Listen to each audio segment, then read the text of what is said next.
Hi, I'm Rob Vanstone, and welcome to the 107th edition of the Rider Rumblings video podcast. I can't count that high, but Mark Melnichuk, our producer, who's done such a great job for us through all 107 of these, or most of them, Austin Davis has also helped out with a few, has kept a running tally. I am very pleased today.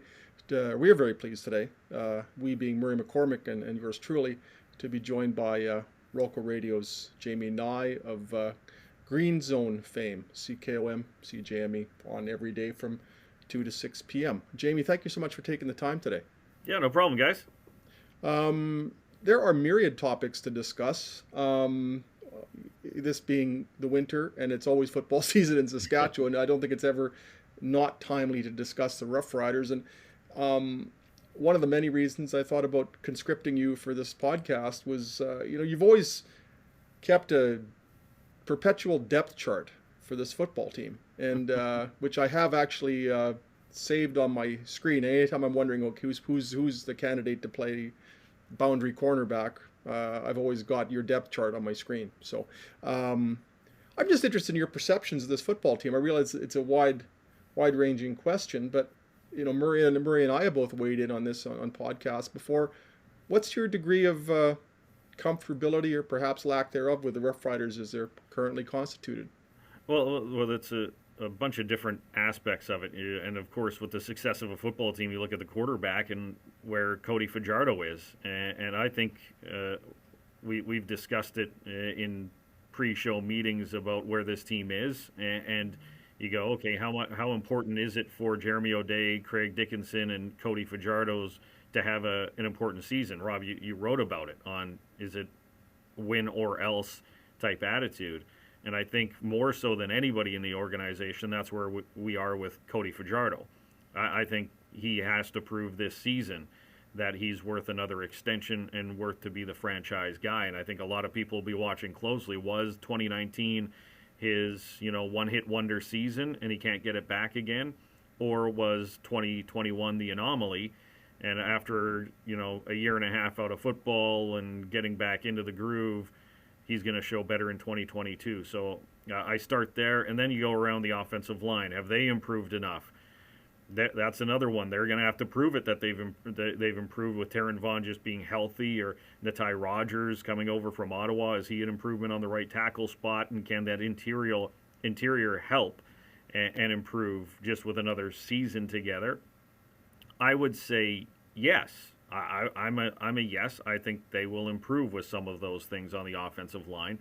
Receiving core is pretty well set outside of how long it takes Kyran Moore to get back. The run game is really interesting with Jamal Morrow. So offensively, there are some big question marks that need to be answered. And on the defensive side, again, the defensive line, especially the interior, with some notable names leaving, but man, Garrett Marino was having a Rookie of the Year type campaign, so I think he can jump in as a regular starter. And Anthony Lanier showed talent. They're deep at defensive back. And then there's some young guys in the secondary who are going to have to step up and fill holes of Luchez Purifoy and Ed Gainey. So most definitely there are way more question marks going into this season hosting a Grey Cup than there was in 2013. But Jeremy O'Day, one thing I look at is he was there in 2013, but he was also there in 2014. He was also there in 2015, and how quickly that deck of cards crumbled by having a one-and-done plan rather than sustained success plan. And that has been the modus operandi of this group, is sustained success, being in West Finals, and giving yourself a chance every single year. And Jeremy O'Day clearly has shown he's not going to sell the farm to win now. Because he's got a Grey Cup to win next year and a Grey Cup to win a year after that, et cetera, et cetera. Mur? Well, the only position you missed, Jamie, was linebackers, and that's kind of a position I'm excited to see on the field with Darnell Sankey and Larry Dean and Derek Moncrief and Micah Tights. He's got four, I think, solid linebackers that are really going to provide so much different opportunities and so much variety for Jason Shivers that I think we kind of, maybe not overlooked it. You didn't overlook him by any stretch. You just had a lot of positions there. But I'm really excited about Moncrief. Man, he was great in 19. He was like the best Sam in the league. And the fact that he's back there as the defense is going to, I think, is going to be so much better.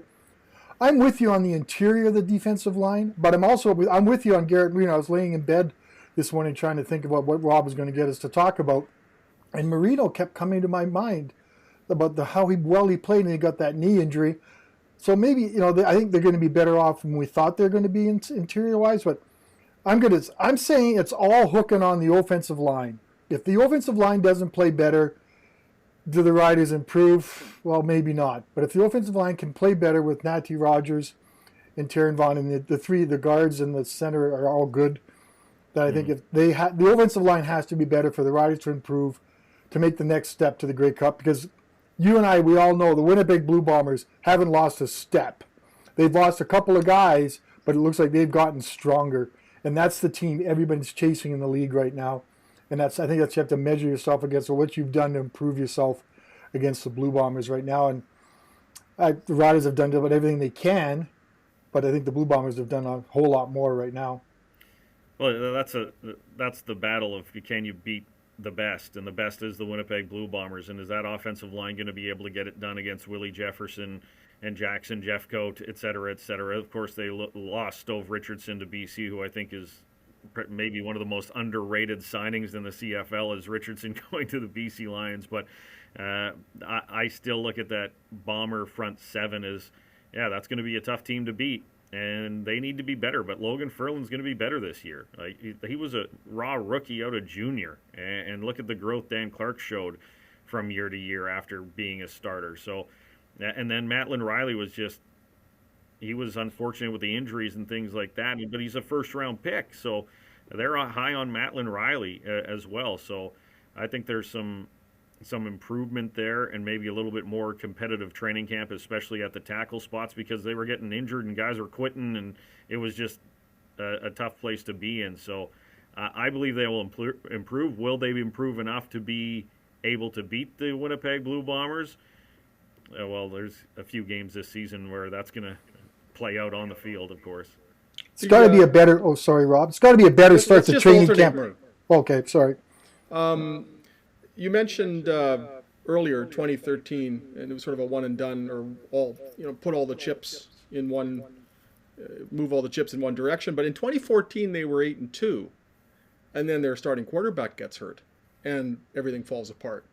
Are the Rough Riders not working without a net as they were post 2013, and that after Darian Durant there was nothing, and they have nothing proven or even remotely proven after Cody Fajardo? Well, we know they're high on Mason Fine. They were high coming into training camp, and I think that was a quick decision to make him the backup over Isaac Harker after that game in Hamilton. So I think that they're banking on, and this is what good general managers do, is they bank on their scouting staff. They bank on what Paul Jones is doing, and you have to. That's how John Huffnagel and John Murphy built those teams in Calgary over the years, and Huffnagel continues to do it. It's having faith in yourself that we can find the next talent, because you can't pay every starter $150,000, because if all those starters are making good starter money, well, then you got no money for anywhere else depth-wise. And they were so right up against it in 2013. They were one injury cost them that $13,000 or $17,000 fine. That's how tight they were against the salary cap. There was just one. I think it was Rod Williams. They signed him to a bonus, and then he got hurt in the first or second game he returned from the NFL, and that put him over the cap. That's how tight it was. And that's not sustainable, because the next year everybody's going to want to raise after you win the Grey Cup. And then what are you going to do? So Jeremy O'Day is being patient. He is being very thoughtful, and he's not putting all the chips in. Of course, he says he's putting all the chips in all the time, but I mean, like, he's not going to go and push this team to a point where they're, oh no, we're $50,000, $60,000 over the cap because of a few injuries. He's not going to put that team in that predicament. So I'm very interested in how Jeremy O'Day pulls this off. And is he the next John Huffnagel? Is he the next Kyle Walters, who can keep some things sustainable, have their system in place, and just keep rolling and build a culture that guys want to re-sign in Saskatchewan? So this season's going to tell me a lot about Jeremy O'Day and what he is as not only a general manager for the next few years, but like a general manager like we've seen from Huff in Calgary, who's been there since 2008. Like this is his 15th season in Calgary. That is almost unheard of in the Canadian Football League. I also think training camp has got to go better than the way it started last year, and even before it started. And you think about it, we kind of forget about those four guys that got hurt a little bit: Larry Dean, Freddie Bishop III, Nelson Macombo, and Jonathan Coley. Cole. How well, what they could have meant to this team, to special teams, to Lacombo, and they're going to be supposedly back and being healthy, supposedly. So, I think if they can avoid a catastrophe that happened on that Thursday before training camp opened, I think they'll be a little better shape too by that. But we all remember what that day was like. How many torn Achilles? 6 torn Achilles on them last year? That's an incredible number. I think that's enough for for many, many, many more seasons. So if they can avoid those type of injuries, I think they can also be better too. And you look at the depth all of a sudden, they're thinking of putting Dion Lacey at defensive end. And when you talked about Darnell Sankey, I was thinking, could he line up at defensive end, or a 3-4 rush linebacker type, to put those 4 linebackers out there if Larry Dean comes in and he's completely healthy and we see an interesting rotation? Because AC Leonard is just an athlete who gets after the quarterback, and Darnell Sankey is similar to that. So I'm curious what they do there, or maybe it's Dante, or maybe it's Moncrief or something like that, Derek Moncrief. So I'm interested on how things work out, on how they shuffle those guys around. But Nelson Lacombo is a guy I'm excited to see. He was a superstar at the University of Saskatchewan with the Huskies in defense, and he is similar to Mike Edem, where he seems like he can be the utility knife who you can put him at Sam, you can put him at half, you can put him at safety, and they can rotate some of those guys around. So, and Godfrey Onyeka, they're starting to build some good Canadian depth in those positions, which is vital, we all know, to win a Grey Cup. And we have another draft coming up to see where they go. So with those little things, and of course these guys are going to be, I think, a little closer to ready football shape, so to speak, where you're not seeing popped Achilles on the first day of training for the Rough Riders. So I think that is one of those you'll never see it again, like all the broken legs. And what year was that? 2008 or something like that. It was just ridiculous, and we knew that's never going to happen again. The Randy Ambrosie is on his road trip next week or soon. Stops in Regina on the evening of March 17th from 7 to 8:30 at the Harvard 620 Lounge at Mosaic. Obviously, there's going to be a lot of fanfare around that, but generally it's been a pretty quiet off-season for the Canadian Football League outside of Edmonton, where it seems like the Elks are very proactive, and you've dealt with that on your show with the new CEO. Have we seen this new business plan, this new marketing zest that I think during the pandemic period we were led to believe was going to be part of a revitalized CFL? To me, it just seems like it's the same old deal. Yeah, that's. I feel we're sold a bill of goods every year at the State of the League address by the commissioner about all the forward thinking that's going on, and then when rubber meets the road, it's the same old, except for what we're seeing from Victor Cui right now with the Edmonton Elks. A president and CEO we've never seen like this. A new age CEO who is up with social media, is engaging with fans, he's DMing fans, he's like, he is totally in it, and he's willing to take some heat off that too, because of that too, which is clear. So he's that new era, new energy in the Canadian Football League. And if I think we could copy and paste 9 Victor Cuis across the league in all the markets, including this one, it would have energy. It would have, that all of a sudden passion growing again. Because it can't just be, and we heard Randy Ambrosie talk about it can't just be Winnipeg and Saskatchewan and sometimes Edmonton, and then hold on for dear life everywhere else that you have a good year on the field to get the tickets. It can't be that way. And I'm feeling a little bit of a re-energized CFL, but it's not because of, a huge marketing thing, this Genius Sports deal where they're now, investors or partners and part of the pie, so to speak. They're going to get part of the pie of the CFL. We haven't seen it, and maybe we won't see it. Genius works kind of behind the radar with technology and providing information on fans and data and those types of things that the league then can use for their marketing. I hope we start to see it, but it starts to feel same old again. Where we're not gonna waste this crisis, and we're gonna do the we're re-energized, and here we go. And outside of Victor Cui, it's been the same, stories. It's been the same schedule. It's been the same. Here we go. It's the draft, and it's the combine. It's the global combine, and stuff like that. And there's nothing new going on. And we need to see new in the Canadian Football League, and we haven't quite seen it yet outside of a hire in Edmonton.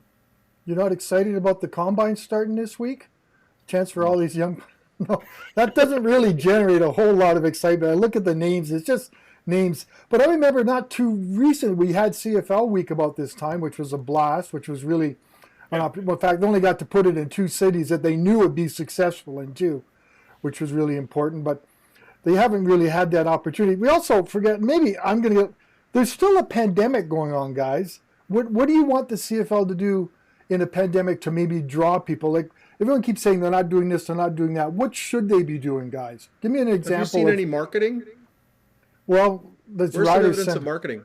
And Randy Ambrosi starting his road trip, which I know is a thing he does, but you've been to those things are well received by fans. Like, that's Randy Ambrosi getting out. I think the Ottawa Redblacks doing the behind-the-scenes video was pretty good. I don't think the league did a strong enough job of promoting that, but I think that's something that's very NFL-like, very far behind the scenes and all those type of things. And I noticed that's what I mean. Like you have this behind-the-R footage that Ottawa has, and there's no hype around it. Like, they released their second episode last week. It's at the last Saturday of every month is when they release it. And we're not seeing, that pump up, the publicity, the clips on social media, the teases coming up. Yes, it's an Ottawa Redblacks thing, but this could be something the CFL latches onto as sort of their Hard Knocks type show and lead into it. And that's where I'm at, is where you have this stuff, you have content to really drive it, and you have the Ottawa Redblacks doing a little bit of it, but it's always more. They can always do more, and that's where I am on it, which is, man, I know the resources they have. I know the people they have. They have great people. They have at CFL offices. This is their job, is to create the content. I'm one of those. I write for CFL.ca, right? But when you have this behind the R stuff, keep it going.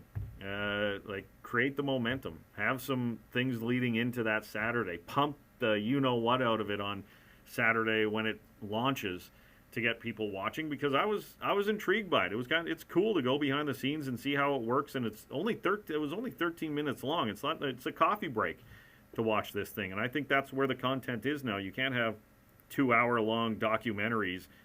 People don't have the time for that, so to speak, but to watch a show in 10 minutes during a coffee break on Inside the CFL or Behind the R, it's great content. Push it out better. And I mean, it just seems to me that you can refer to this as the CFL's off season, but it's the most crucial time of the year when it comes to selling tickets. This is when the season tickets are being sold.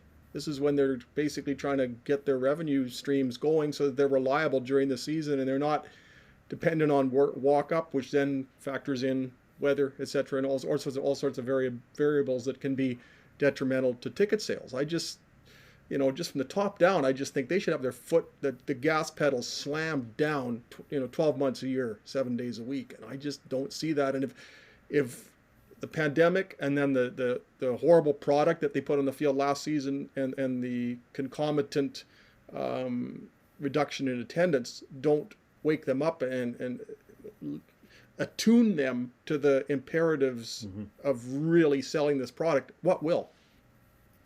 Well, it's going to be the one thing that sells is what you said. It's the product. It's on the field. It's got to be entertaining again. It's got to be high flying again. That's where it starts and ends. Is what you are on the field needs to be there. But to get people watching and to get that product, what are you doing off the field to drive them there to even want to watch?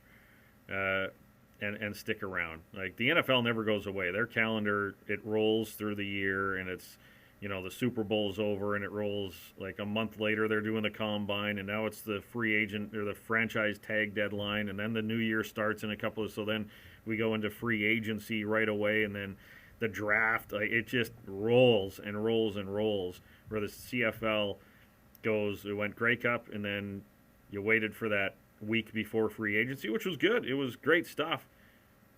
But since then, Crickets. yeah, it's going, okay, where are we going? They need a early March, and that's when CFL week was. That's when they brought that in. It was a great idea. I know with the pandemic you're not going to be able to do that. And the combine's in Indianapolis every year. Is that something the league has to look at? Is it just, let's go to Saskatchewan? Because that's where the media heartbeat is. Like, look at all the reporters that cover the CFL in this market compared to other ones. So we're going to be covering it. We're going to be there. They're going to send TSN. They're going to send partners. And we can get into that debate as well on the TV contract. This being an exclusive league in television, I think has been a detriment to the league because Sportsnet completely ignores it. Other people completely ignore it because it is an exclusive, and I know they get a lot of money out of it, but I think that's also what drives the NFL and other leagues is they have TSN, as much as they're not the national hockey person anymore, they still have Leaf games, they still have Jet games, they still have Ottawa games and Montreal games to promote and get people watching. And Sportsnet is doing the same, and CBC still has a piece. So when that contract comes up, I would really like to see like what the NFL does with their feature games. Amazon wants Thursday night. Okay, Sportsnet, do you want Friday night football? Okay, TSN, you don't want to give that up? Okay, TSN, give us some money for if that's the franchise you pay us. What do you want, Sportsnet? You want Thursday night football? You want Saturday night football? Something you can build a brand around as well? I think you really have to look at that. As much as TSN has been a fantastic partner for the league, I think exclusive TV deals actually doesn't benefit the grand scheme of things in the CFL is to a bigger, broader audience. We need to take our halftime break. This will be a very momentary break so that Murray and I can actually hope to counter the wisdom that we're hearing from Mr. Nye. We'll be right back after this short intermission. And that's the end of the short intermission. We're back. Jamie, you spoke before the break about the TV deal, and it wasn't something I had on my list of questions, but I think it's a really intriguing topic, and it's something about which you're obviously passionate. I know Murray and I have talked about this amongst ourselves. It's to me, the TSN thing has always struck me as there's some positives and some negatives. I mean, they've basically been the benefactor or a key benefactor of the league since they had assumed the exclusive rights. And I think it's arguable that the CFL might not even exist in a recognizable form if not for TSN. But to what extent are they well served by this arrangement in terms of exposure? And one thing that's always kind of I've noted is like, TSN is the World Junior Network. They've got the rights and they just pump World Junior through Sports Center and whatever. You watch TSN Sports Center and you wouldn't guess in a million years most of the time that TSN is the CFL's exclusive rights holder. I think a lot more can be done within that model to keep getting, to keep pumping interest in the CFL because Sports Center just seems allergic to it. But we'll have our Aaron Rodgers updates all the time. Well, change the score bug would be one thing. Like it's been the same score bug. That's when one thing is the image, the look of TSN. It's almost the same as it has been since the exclusive takeover happened in 2008 2008 because I think CBC's last game was the 2007 Grey Cup. So that's where I look at those little things. Can you put timeouts on the score bug like college football and even I was watching U Sports programs that had the timeouts displayed, like just little things like that where it's like, please, can we do something there? But overall, like TSN has been a fantastic partner. Did they save the CFL? Absolutely, and they're at the table on a lot of these things. They're in the room, so that's why it might be impossible for them to get out of the exclusivity deal unless TSN says we don't want to do that anymore, and that would be devastating for the league. And that's what I look at how the NFL drives. They have ABC, CBS, Fox, and NBC are all partners. And when you see where the game's on, They're partners to the point of you're going to get this game on CBS. You're going to get this game on Fox. They don't ignore it, right? Like sometimes during the World Juniors, Sportsnet, you barely see much on the World Juniors, maybe a score, but they're not going all in like TSN is. And I agree with you on what you said about can TSN do even more? With budgeting, I don't know if they have the will to be quite honest, and that's unfortunate because they know they know they have a great product. FRC meetings every year at Grey Cup week. TSN has a whole table there, and they're there, and their reporters are there, and they love the CFL. But you wonder what constraints are from above. That if the viewers aren't there for a Wednesday show, are they going to put the production cost into it? And the answer has clearly been no. I also think people make the assumption that Sportsnet and CBC want the CFL back. I don't know if I've seen, maybe it's their lack of interest that gets me so that maybe they're not all that interested. It's a financial commitment. TSN has made that commitment to that. So I wonder if these big networks, do we keep thinking, do they want to make that commitment? Because same thing you talk about budgets and staff, CBC's staff has gotten marginally smaller. It doesn't seem to be that way in Olympic year.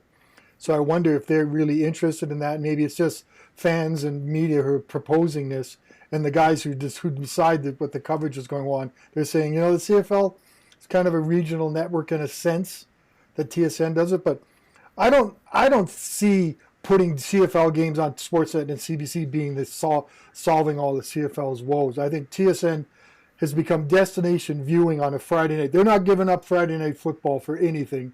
And the doubleheaders are great. And plus, when you keep comparing everything in all the NFL, it's only 4 games a week, guys. You haven't got a whole lot of wiggle room to start spreading about games all over other networks and stuff. So I think I know I may be going against you guys. I think the idea, the exclusivity of TSN, can the game use, yes, can the scoreboard use timeouts on it? I'm trying to remember if it's the NFL or it's TSN that has the timeouts on the bottom of the scoreboard. I think it might be the NFL. And I agree with you. They can do some freshening of the game and maybe finding other ways to present it. But I think keep it on TSN. Everybody has TSN. It's not going to make any difference if it's not. They have to go hunting on another television station. I say exclusivity TSN.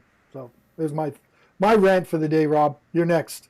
Well, I look at the people they have, and none of this is intended as a criticism of the people they have. In fact, my intent is to compliment them. But there's Dave Naylor, and there's Farhan Lalji, and there's Glenn Suter. I mean, tremendous people. I'd just like to see them use them more. Use them more during Sports Center. Have not too long from now, that's going to be NHL Trade Center, and the whole world is going to be wondering about where Chychrun goes or whatever his name is, and this is going to be huge stuff, and it's just going to be boring as can be. And the CFL's free agency day was what it's evolved into, is way more entertaining, way more interesting. Why not dedicate, especially when you have 5 channels, why not dedicate some live coverage, taking advantage of these tremendous people you have like Dave Naylor, Farhan Lalji, etc., Glenn Suter. Let's use them. Let's use them live. Let's use them during what would usually be a dead time of the year and a dead time of the day.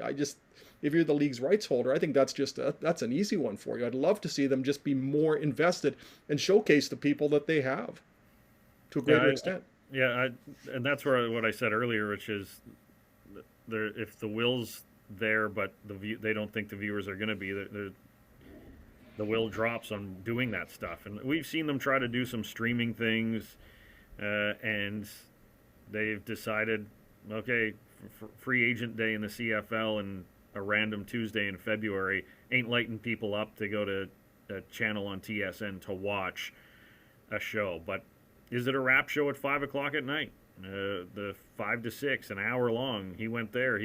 What are you seeing? Interviews with Cody Fajardo, whatever. Whoever signs with anybody.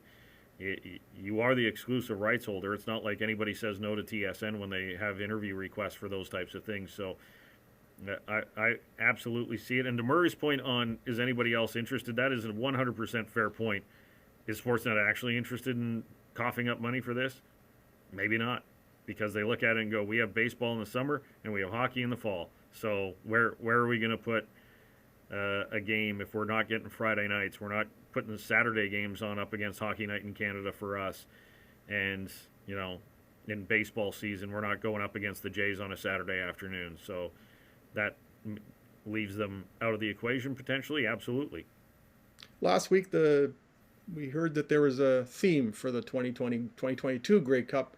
Bring it back to the heartland. I don't think this is going to be something that's as memorable as Huddle Up in Saskatchewan or even Flat Out in 2003. But there was that. I don't sense that there's a real Grey Cup buzz building, but I don't think there's a real novelty to a Grey Cup coming to Regina. In 95, it was such a big deal because we never imagined we'd even see this.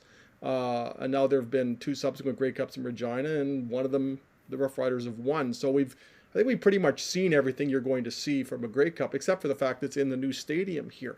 What kind of vibe are you getting, Jamie, with the Grey Cup coming here? Not a lot of vibe on, like, 2013. It had a different feel. I don't know what it was. Maybe it's because Brendan Tammon went out and got G. Simon and Ricky Foley, and there's the John Chick drama right before training camp, and those types of signings were coming down, so it led to excitement about it. I'm really interested in the first game of the season and what that stadium looks like, especially coming through that pandemic, and there was 25,000 people there, sold out Labor Day. They brought in the vaccine passport, and we were down to like 17,000 people showing up to games, and it just felt like the buzz wasn't there. So I'm really interested on the opening games in summer and what we see attendance wise, because usually a Grey Cup year, when you buy a ticket, you can get a Grey Cup ticket. It's the hottest ticket in town all summer and into the fall to go to a Rider game, and I don't know if that's going to be the case this year or not. Because the vibe I get, even talking about the Riders on the show, it's people aren't really jumping on the phone lines and engaging on what's going on with the Saskatchewan Rough Riders. And maybe it's because Jeremy O'Day has been pretty well stay the course and no big name signings outside, Sankey and Moncrief, and the Duke Williams thing. But that's where I'm at in Rider Nation. Maybe I'm completely misplaying it. Maybe people are just really fired up to go to Mosaic. But the group I'm around, it's guarded on what they expect from the team and the league in 2022.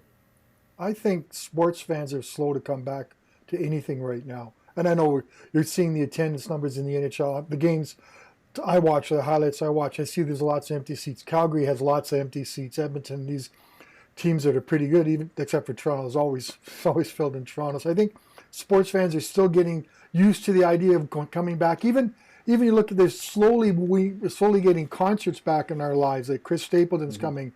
Nelson Ratcliffe has just got announced for 2 of my favorite bands, by the way. So anyway, Night Sweats. So I think people are still adjusting to that, Jimmy. I still think we're getting the idea, like, I don't know about you, but I went shopping the other day at Safeway, and I tucked my mask in my pocket, and I didn't wear it for the first couple of minutes. Then I put it on just because I felt more comfortable. So I think we're still getting used to being whatever normal is going to be. And I think fans are going to be a little more reluctant to jump on there, go to Mosaic Stadium with that. And I think they're just going to take a little bit of time to warm up. And right now, we're also coming back, if you talk about coolness towards the Riders, we're coming off the Olympics, which was a big, and the time frame of that when the time change, it was a commitment to keep in touch with the Olympics. Yeah. And we all did, and we loved every second of it. Now we're in the Brian. I think it's a time of year when fans are just slowly getting back to things. And I think I'm kind of optimistic that it might come back and it'll start building towards that Grey Cup thing. And that's because it's going to be a festival. We don't know what kind of festival it's going to be like, but it's going to be pretty cool. And I think fans are just going to be a little slow to embrace what our new normal is. And hopefully our new normal involves more than having to wear masks and those kind of things. And maybe they'll start picking up once the football season gets in, whenever training camp rolls around.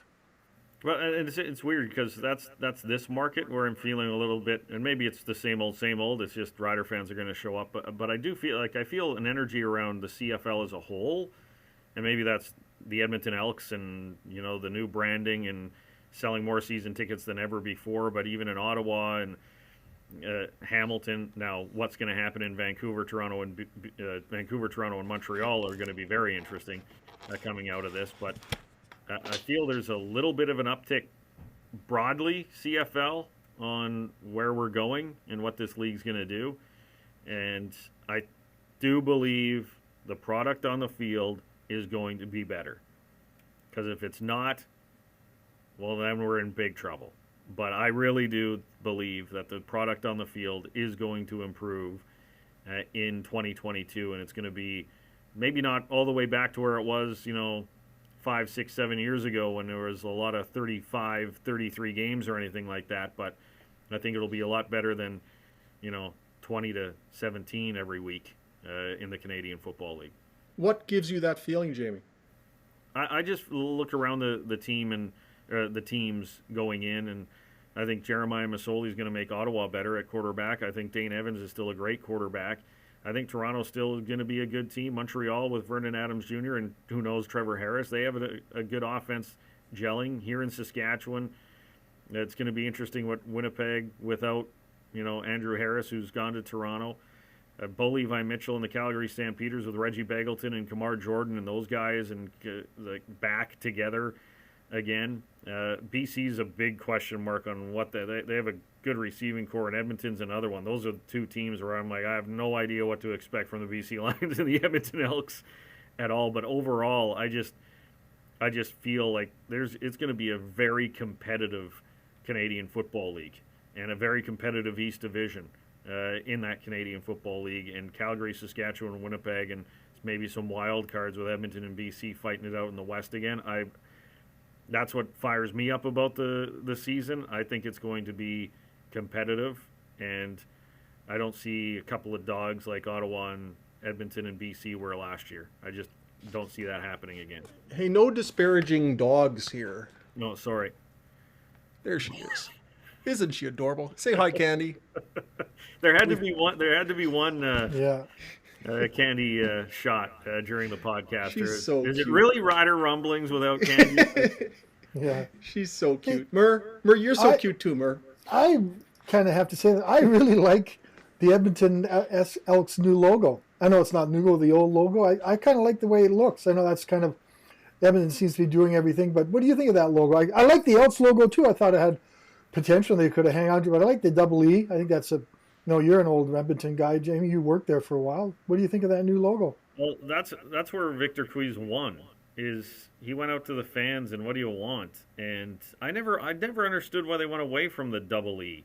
Like they ticked off so many people, longtime people there by changing the name, period. And then they got rid of the double E and went to the elk logo, which I was like, okay, sure. It's there.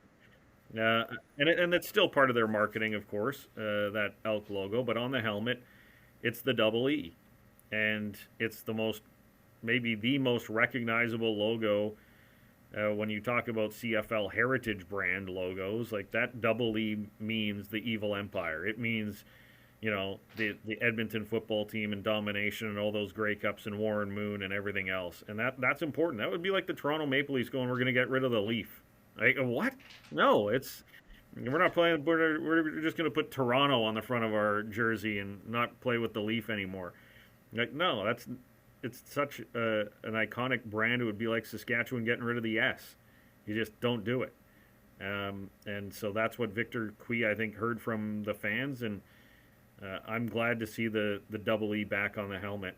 And I like how they went kind of new school with the enlarged double E, but they also went old school with the font like they used to wear back in the Warren Moon days as well. I'm just going to mention, we're talking about the Elks had to do something, guys. The way they left that franchise last year, winless at home, not even a thought when they came on. There wasn't a star on that team who could really maybe help a little bit, but they had to do something. They were as bad in position marketing-wise in that market as I've ever seen the great Elks. Well, the Eskimos. Remember when the Eskimos used to dominate the CFL? I'm reading Paul Wood's books right now about the Year of the Rocket, and he goes into quite detail about the Eskimos and how dominant they were. And you remember back in those days, like they were the flagship franchise, regardless of what happened. And last year there was Ottawa and Edmonton kind of neck and neck for two irrelevant franchises. I think part of the things they had to go out and get Chris Jones. They had to do it, and Chris Jones is doing all the things he's done here, from signing Duron Carter till. If you look on Edmonton's website, there's how many, 5 or 6 or 7 free agent camps that he's renowned for conducting, charging guys $100 to come try out. We can get our colleague Daryl Davis to talk about that. He always liked that one, the free agent camps. But I think Edmonton had to do something, and maybe that's kind of overlooked a little bit right now, as they were in such a bad position that they had to make some changes there, Oh, which is good for them. that entire franchise was broken. Brock Sunderland, he ticked off a lot of people. Chris Preston, who was the CEO and president, who he was running indoor football leagues in Arizona. He was an American. When they hired him, I went, "What? There's so many great Edmonton business people who are connected to that franchise, and you went with a guy from Arizona to run this iconic franchise? Like, what do you know?"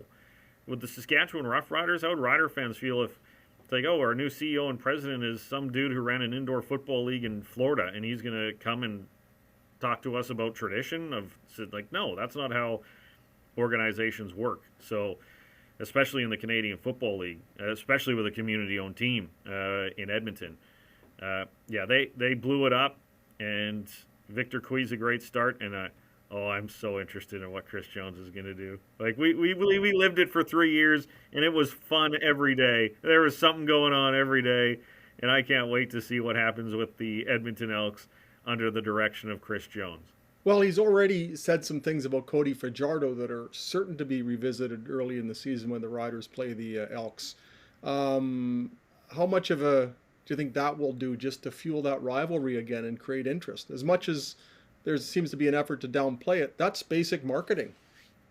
Oh yeah, and we'll see how it's played up. We'll ask Cody about it going into that week for sure. Maybe Jason Moss, Chris Jones will duck and dodge because he was backing up Stephen McAdoo on what he was, but he pretty much said Cody Fajardo can't throw the football in the Canadian Football League after he was one of the best deep passers in 2019 and led the league in passing that season. So it's going to ramp it up, and we need more of that. Mm-hmm. We need a ton more of that in the Canadian Football League, and it doesn't have to be necessarily trash talk all the time, but people willing to be open a little bit more, like open the curtain. Like what we get in the Canadian Football League is, a lot of people who are worried about saying too much. It's like, no, just be honest and have some character. That's another thing that's lacking in the CFL is character. Who's the face of the Canadian Football League? Like when we had Ricky Ray and Anthony Calvillo, and even back when it was, Doug Flutie, Gizmo was a household name, Pinball, like, who's the guy in the Canadian Football League who people would know and see on the street? I can't name one who would have that type of personality that people just know and go to. Maybe it was Mike Riley, Bo Levi Mitchell, potentially, but I don't see that right now, and that's a big problem in the Canadian Football League is brand identity and star identity, and I don't know if there's much of either across Canada. Is that part? One final question, and then we'll wrap up. Murray, you have the last one, and then Jamie will give you the floor to talk about whatever you'd like to discuss, and also give people an idea of where they can find you. Oh no, the pressure. What am I going to say? I had something really exciting to say. Last year we also maybe got in the way of promoting the CFL, like marketing stars, as we're all stuck on Zoom calls. And there was a lack of the one-to-one sort of relationships you could start forming with players, and maybe seeing a guy like, I'm trying to think of Jonathan Woodward, who had a great personality. Woodard had a great personality, but we only got him through Zoom, so we never really got to know the guy, what type of player he was, and that kind of thing. So hopefully we're back to a world where we can actually get some one-on-one time with guys, get to know them, get to present them in a manner that's a little different than going on a Zoom call where everybody else takes the one quote he has and finds their own way of putting it in their own context. So maybe with a return, as I mentioned at the beginning of this podcast, a return to normal maybe provide us an opportunity to sell these guys a little bit, to maybe market them a little more than Cody Fajardo, and say there are other guys on the Riders who have personality like Jamal Morrow. And Micah Johnson was another guy with a lot of personality and things like that. Duke Williams has got tons of personality. Yeah. Yeah, and let's see it. Let's hear it. Hopefully, in the NFL, we're allowed to be in person again, and those types of things, because it helps. It helps build when people hear their stories, and they could be heartbreaking stories or, down on your luck stories, or just a guy who likes to laugh and have fun and, maybe talk some trash for going into a game. It's all good. Rather than 3 guys a day, when when back in 2019 it wasn't. It was you got 3 guys. One person got 3 guys a day, but that meant there were 9, 10, 11, 12 players talking every single day. And there's so many stories and so many things that come out of that, rather than just 3 guys and the coach total in one day. So hopefully those protocols end and the fans get to see a little bit more of and they're great guys. There's a lot of great guys in the Canadian Football League that you can be fans of. Rob, can I just make one more last statement? Sure. Yeah. I just want, Jamie and I are big time curling fans. I know that. We've got 2 Saskatchewan teams that might get a chance to end this curse. 42 years. I don't know. Did you watch last night's game between Cooey and Dunstan? I missed a little bit of it, but I watched the last half of the game. I picked it up in the 6th end, but I missed a couple of the great shots in the early going. But that win was a statement win by Matt Dunstone against Kevin Cooey in Alberta, in Lethbridge, in front of the fans. There's even a little chirping back and forth, So they were having some fun, but Matt Dunstone's rink's doing well. Colton Flash made one major mistake yesterday, which led to the loss to Botcher, but he's got a chance, and hopefully we see it. But yeah, it's going to be an interesting weekend of curling. People tell me, Jamie, what's your week like? Sorry, go ahead, Rob. Jamie, what's your week like coming up in the green zone? Anything you'd like to? The soapbox is yours. Does anybody even use soapboxes anymore? That's such an archaic term. Anyway, this is your only speaker's short corner, television Jamie. Reporters who have to stand next to very tall television reporters when the soapboxes come out. I think Lee Jones used to use that trick back in the day. On the green zone this week, it's going to be it's a lot of keeping up with the Major League Baseball negotiations, and Aaron Rodgers just signed a monster contract to stay in Green Bay. So, oh, did he? My Bronco dream is destroyed. Yeah. No. Oh, sorry, Rob. Yeah. Good thing I'm not a Calvin Ridley fan, too. Yes. Sorry, go ahead. I'm crushed. Sorry. I hope you didn't bet on Aaron Rodgers. I lost $1,500. Yeah, going to Denver. A lot about the Canadian Football League. We had Danny Austin on the show this week, and we talked about what, with Major League Baseball. I'm watching this CFL-PA negotiation, and Randy's going on a road trip, so clearly nothing urgent on that front. But I just don't want to do this again where we're sitting at training camp. Murray, we were out for dinner when they had that CBA go down at training camp. You were waiting for me to finish my supper when that news broke. And you, Joel, and I had to rush out the door to go cover a new CBA in the middle of training camp. I don't want that again. I want a deal done early May rather than right when training camps are going on, but that's probably where we're going. So that's one thing that Randy's going to have to talk to when he's in Saskatchewan and around. Like, when's the deal coming down? And also, what's this Genius Sports thing again you were talking about, Grey Cup? What this new partner that you held in such high regard? We'd really like to see some of that pay off. This is the part that's very humbling. I have to read something in the company of a broadcaster, knowing that I can't possibly do this as professionally and eloquently as Jamie does. I'm going to get the popcorn here, Rob. You go ahead.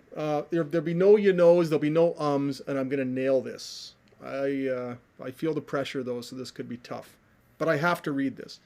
If you enjoy the podcast, please leave a review and a 5-star rating. So far, so good. It helps us grow the podcast. I'm 2 for 2 with sentences. You can subscribe to the show on Apple Podcasts, Google Podcasts, Spotify, Stitcher, or wherever you get your podcasts. I'm half done now.